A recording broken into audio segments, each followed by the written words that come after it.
There are moments in life when you may notice that certain people seem drawn to you. They are fascinated by your kindness, your patience, and your willingness to understand them. At first, it might feel like a compliment. You might think, maybe they appreciate me for who I am. Maybe they value how I listen and how I care. But over time, you may also start to notice a pattern. Some people are not drawn to you because of who you are in your entirety, but because of what they can take from you. This is the quiet reality many empaths face. Narcissists often find themselves pulled toward empaths, and the reasons for this go deeper than most people realize. It is not about chance.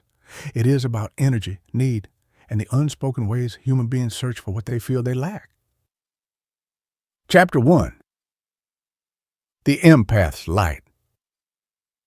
The light that empaths carry is unlike anything else. It is not loud, it is not boastful, and it does not demand attention. It is quiet but powerful. It shows in the way they soften the edges of a room without even trying. It shows in the way they listen, not just to the words that are spoken, but to the tremble in a voice, the pause in a sentence, the things left unsaid. Their light is not something they create on purpose. It is simply who they are at their very core. For many empaths, this began long before they even had words for it.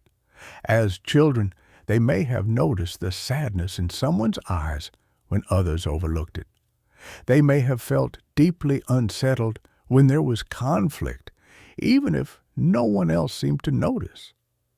They were often told they were too sensitive or too emotional, but those words never captured the truth. Their sensitivity was not a weakness. It was their gift. It was the thing that allowed them to see the world with depth, to connect in ways others could not, and to carry compassion in places where it was needed most. This gift makes empaths unique. They do not walk into a room and scan it for what they can take. They scan it for who needs comfort, who needs understanding, who might be hurting quietly. Their presence becomes a safe place. People feel drawn to them without always knowing why. It is because an empath makes others feel seen. They create an invisible permission to let guards down, to breathe, to exist without judgment. But what makes this light so extraordinary also makes it deeply vulnerable.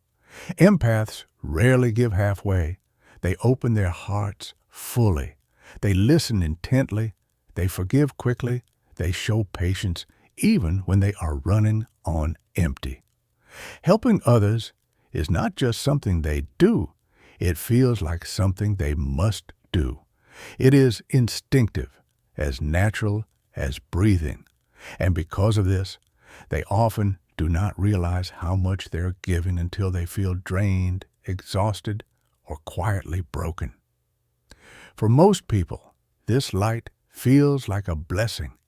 It touches them, it comforts them, and it stays with them long after the moment has passed. But for narcissists, this light is seen in a very different way. Where others see compassion, narcissists see opportunity. They notice how easily the empath bends to meet someone else's needs. They notice how quickly the empath forgives, how deeply they listen, and how rarely they ask for anything in return.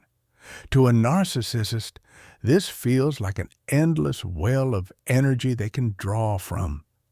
This is why empaths become such powerful magnets, not because they are doing anything wrong, but because the very thing that makes them extraordinary can attract those who want to consume rather than care. To a narcissist, the empath's openness feels like the perfect balance to their own emptiness. The empath pours out, the narcissist takes in. The cycle begins almost without notice. The empath's light, though, is not meant to be consumed. It is not meant to be taken without thought. It is a gift that can inspire, comfort and heal, but only if it is shared with balance. Like a candle flame, it can light up many spaces, but if it burns too long without care, it risks dimming. Empaths must learn to protect their own light, to recognize when it is being drained, and to understand that their compassion is powerful, but not limitless.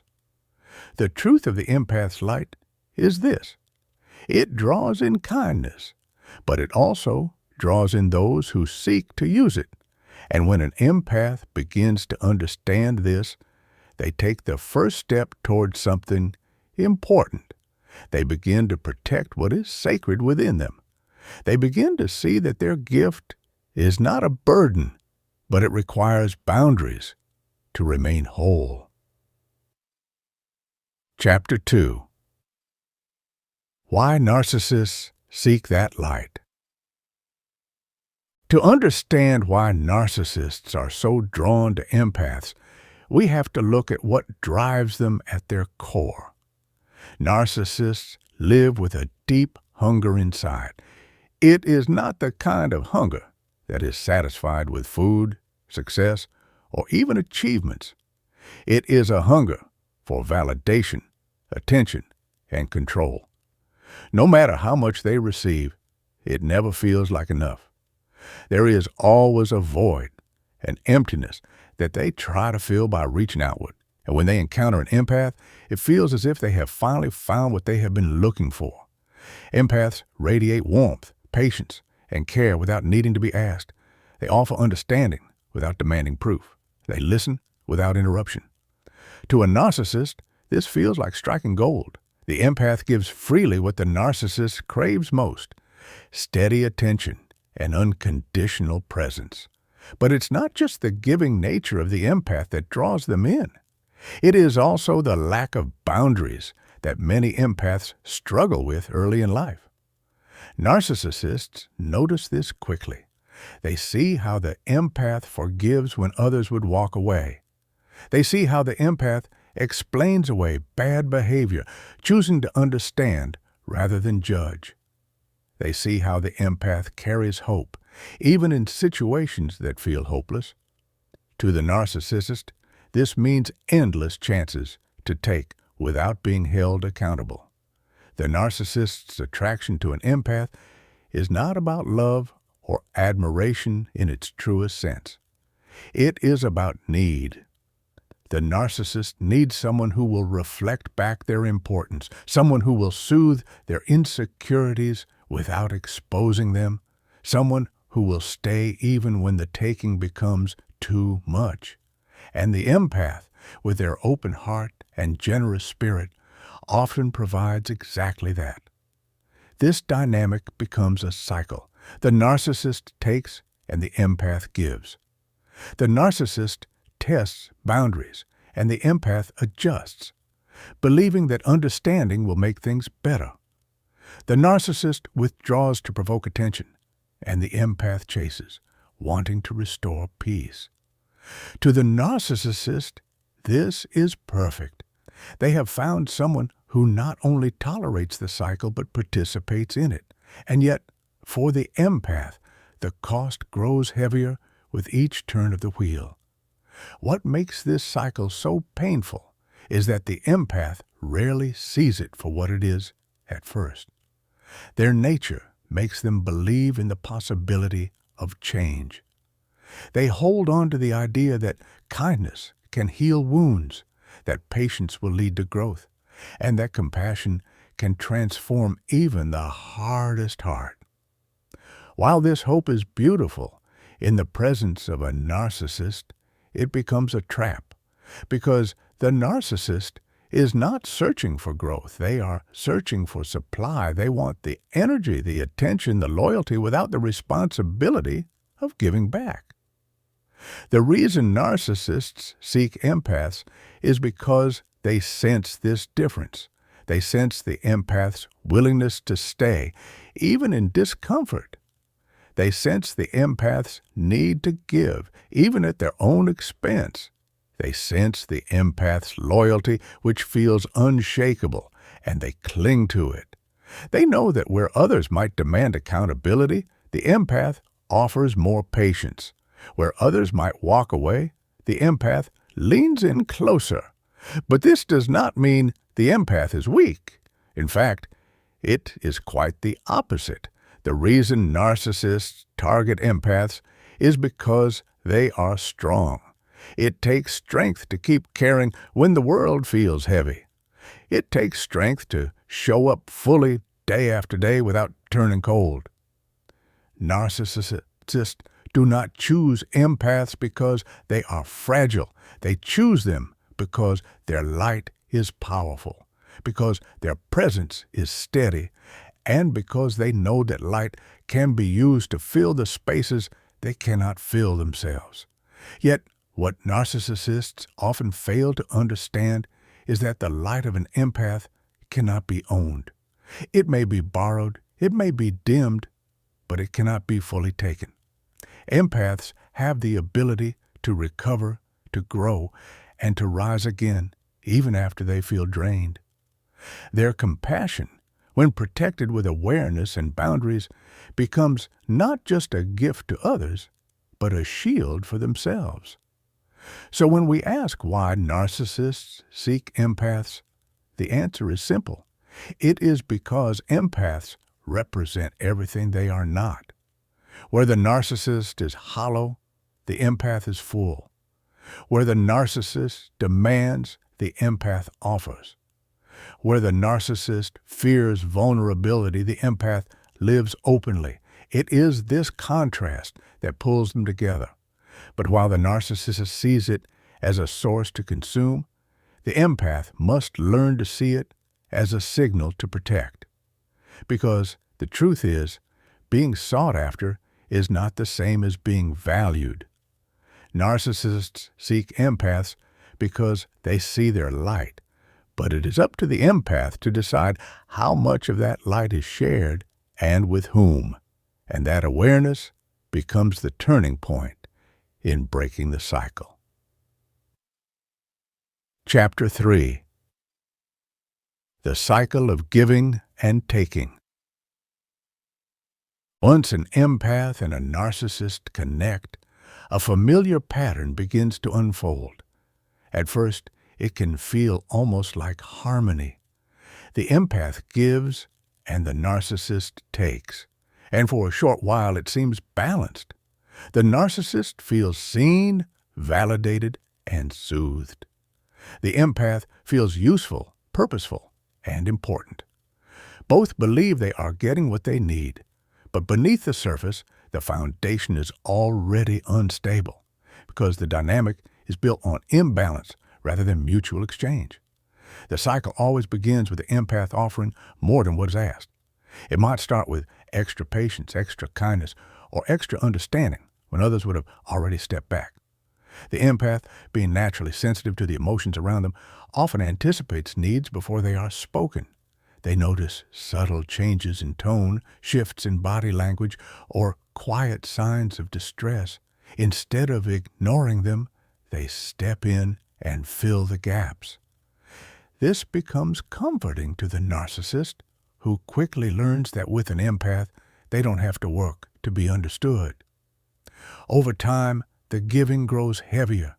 The empath continues to pour energy into making things feel stable and peaceful, while the narcissist grows accustomed to this flow of attention. Instead of appreciating it, they begin to expect it. What was once a gift becomes a requirement. What was once special becomes ordinary. And when it is not enough, the narcissist begins to test. They withdraw, criticize, or create distance, knowing the empath will work even harder to restore balance. And the empath does exactly that. They give more, they overextend. They explain away behavior and justify what does not make sense. They take on the responsibility of holding everything together, because the thought of letting someone else down feels unbearable. And with each act of self-sacrifice, they lose a little more of themselves. This cycle is not loud or obvious at first. It builds slowly, like water rising in a glass. The empath may not even notice how much they are giving until they are completely drained. They may confuse the exhaustion they feel with a sense of failure, as though they are not doing enough, when in reality, they are doing far too much. This is the hidden cost of the cycle. The narcissist grows stronger while the empath grows weaker. One is filled while the other is emptied. What makes this pattern so difficult to break is the hope that the empath carries. They believe that if they can just give a little more, if they can just be a little more patient, then the cycle will end. They imagine a moment when the narcissist will finally recognize the care they've been given and return it. But for the narcissist, this recognition rarely comes. They are not seeking equality, they are seeking supply. And so the cycle repeats. The more the empath gives, the more the narcissist expects. The more the narcissist takes, the more the empath feels they must give. It becomes a loop with no natural end unless the empath learns to see it clearly. Recognizing this cycle is one of the most powerful awakenings for an empath, because once you see it for what it is, you can begin to ask the harder questions. Why am I giving so much without receiving? Why do I feel responsible for someone else's peace when my own is slipping away? Why am I comfortable with a cycle that leaves me depleted? The truth is, the cycle of giving and taking does not break because the narcissist changes. It breaks when the empath does. It breaks when the empath realizes that their worth is not measured by how much they can give, but by the balance they allow in their connections. It breaks when the empath learns that real care cannot exist without reciprocity. It breaks when they understand that being endlessly available does not make them more valuable. It only makes them more vulnerable. Chapter 4. The cost of carrying the weight. When an empath moves through the world, they do not simply see what others show on the surface. They feel what lies underneath. They notice what is unspoken. They sense the tension behind words, and they often carry emotions that do not even belong to them.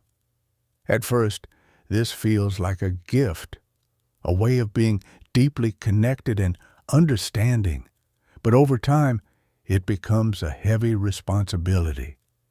When you are always tuned in, always aware of what others are feeling, it is almost impossible not to carry it yourself.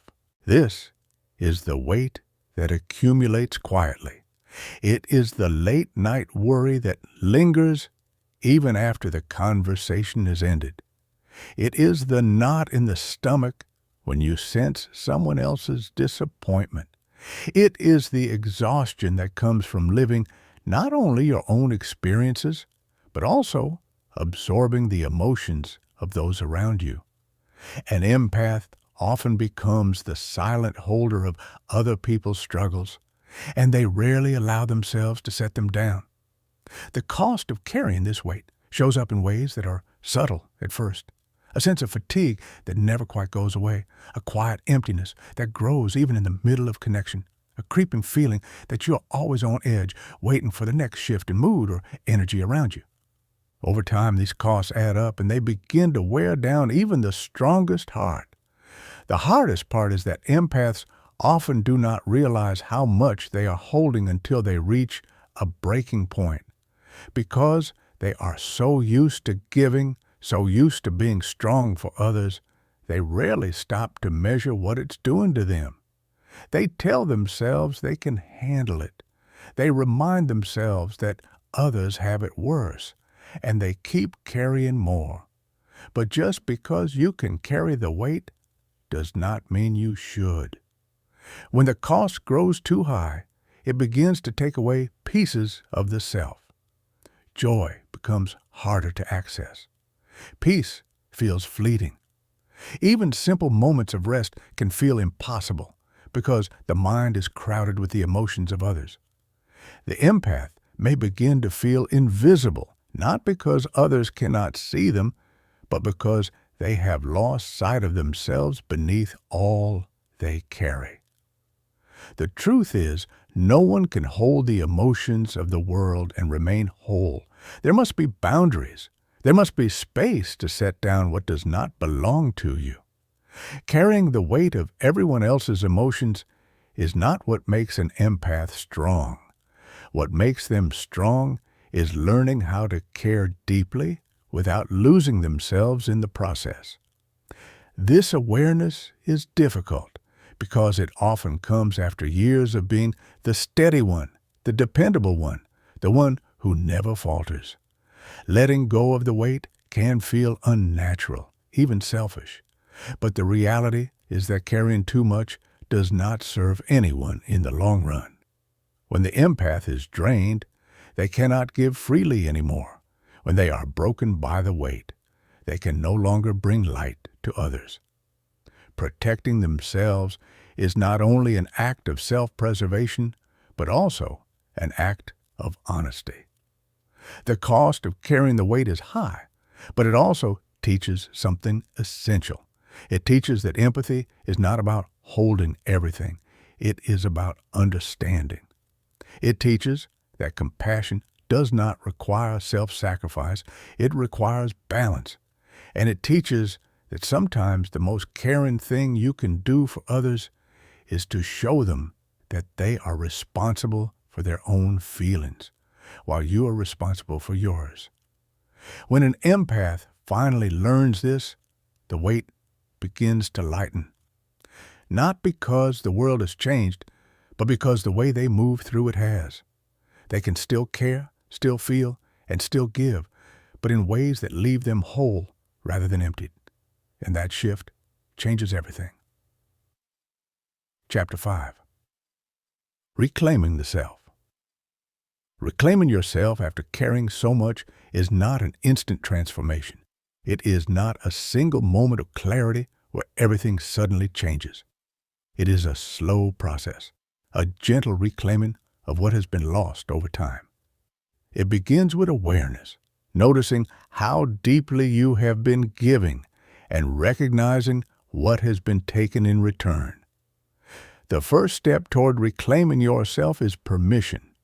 Permission to set boundaries. Permission to say no without guilt. Permission to step away from the noise of other people's emotions and allow space for your own. This permission is not given by others.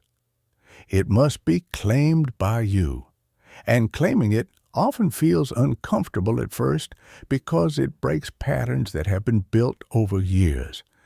But it is the foundation of healing. Reclaiming the self also requires patience. You cannot rebuild what has been worn away in a moment. You need time to remember who you are apart from what you do for others. This might mean reclaiming small parts of yourself first, an afternoon of quiet without obligation, a walk without distraction, a moment without carrying the weight of another person's pain. These small acts of self-kindness begin to stitch back the pieces that have been stretched thin. It is also about rediscovering your own voice. Empaths often silence themselves to make room for others. They prioritize listening and caring, sometimes at the expense of expressing what they need or feel. Reclaiming yourself means finding your voice again, speaking up without fear, expressing your truth without apology, and honoring your own needs with as much care as you have given to others. Reclaiming yourself is not about becoming less compassionate. It is about becoming compassionately balanced. It is about recognizing that your own well-being matters as much as the well-being of those you care for. When you hold this truth, your empathy transforms. It becomes a power that nurtures without draining. It becomes a light that can shine without burning you out. There will be moments of doubt along the way, moments when you wonder if setting boundaries is selfish, or if stepping away is abandoning someone who needs you. Those moments are part of the process. They are reminders that transformation requires courage. But each time you choose yourself, you strengthen the ability to give in a healthy, sustainable way. Reclaiming the self is also about forgiveness. Forgiving yourself for the times you gave too much, and forgiving yourself for the times you did not know how to protect your own heart. It is a release of self-blame and an embrace of self-compassion. It is an acknowledgement that you're human, that you have limits, and that honoring those limits is an act of integrity. When the process unfolds fully, reclaiming yourself brings clarity. You begin to move through life with intention instead of an obligation. You give because you want to, not because you feel you must. You connect deeply without losing yourself in the process. You stand in your own light without dimming it to make space for someone else's. In the end, reclaiming the self is the truest form of healing. It is the moment when you no longer need to prove your worth by carrying the world on your shoulders. It is when you remember that your worth is inherent, that your voice matters, and that your well-being is not optional.